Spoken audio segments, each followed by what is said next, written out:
John Pendleton." "John Pendleton!" Jimmy wheeled sharply. "What about John Pendleton?" queried a new voice, and Mrs. Carew came forward with a smile.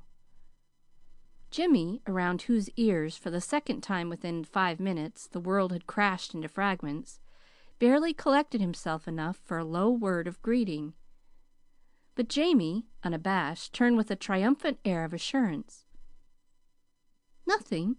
Only I just said that I believed John Pendleton would have something to say about Pollyanna's loving anybody but him."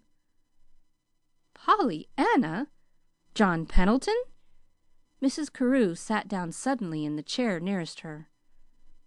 If the two men before her had not been so deeply absorbed in their own affairs, they might have noticed that the smile had vanished from Mrs. Carew's lips, and that an odd look, as of almost fear, had come to her eyes. "Certainly," maintained Jamie. "Were you both blind last summer? Wasn't he with her a lot?" "Why, I thought he was with all of us," murmured Mrs. Carew, a little faintly. "Not as he was with Pollyanna," insisted Jamie. "Besides, have you forgotten that day when we were talking about John Pendleton's marrying, and Pollyanna blushed and stammered, and said finally that he had thought of marrying once? I wondered then if there wasn't something between them. Don't you remember?" "Yes, I think I do, now that you speak of it," murmured Mrs. Carew again. "But I had forgotten it." "Oh, but I can explain that," cut in Jimmy, wetting his dry lips. "John Pendleton did have a love affair once, but it was with Pollyanna's mother." "Pollyanna's mother!" exclaimed two voices in surprise. "Yes. He loved her years ago, but she did not care for him at all, I understand. She had another lover, a minister, and she married him instead, Pollyanna's father." "Oh!" breathed Mrs. Carew, leaning forward suddenly in her chair. "And is that why he's never married?" "Yes," avouched Jimmy. "So you see there's really nothing to that idea at all, that he cares for Pollyanna. It was her mother." "On the contrary, I think it makes a whole lot to the idea," declared Jamie, wagging his head wisely. "I think it makes my case all the stronger. Listen. He once loved the mother. He couldn't have her. What's more absolutely natural than that he should love the daughter now and win her?"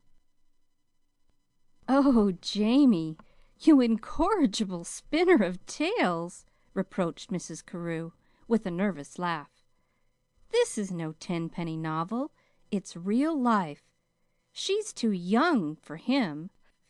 He ought to marry a woman, not a girl. That is, if he marries anyone, I mean," she stammeringly corrected, a sudden flood of color in her face. "Perhaps. But what if it happens to be a girl that he loves?" argued Jamie stubbornly. "And really, just stop to think. Have we had a single letter from her that hasn't told of his being there? And you know how he's always talking of Pollyanna in his letters." Mrs. Carew got suddenly to her feet. "Yes, I know," she murmured, with an odd little gesture, as if throwing something distasteful aside. "But " She did not finish her sentence, and a moment later she had left the room. When she came back in 5 minutes, she found, much to her surprise, that Jimmy had gone. "Why, I thought he was going with us on the girls' picnic!" she exclaimed. "So did I," frowned Jamie. "But the first thing I knew he was explaining, or apologizing, or something, about unexpectedly having to leave town, and he'd come to tell you he couldn't go with us. Anyhow, the next thing I knew he'd gone. You see," Jamie's eyes were glowing again, "I don't think I knew quite what he did say, anyway. I had something else to think of." And he jubilantly spread before her the 2 letters which all the time he had still kept in his hands. "Oh, Jamie," breathed Mrs. Carew, when she had read the letters through, "how proud I am of you!" Then suddenly her eyes filled with tears at the look of ineffable joy that illumined Jamie's face.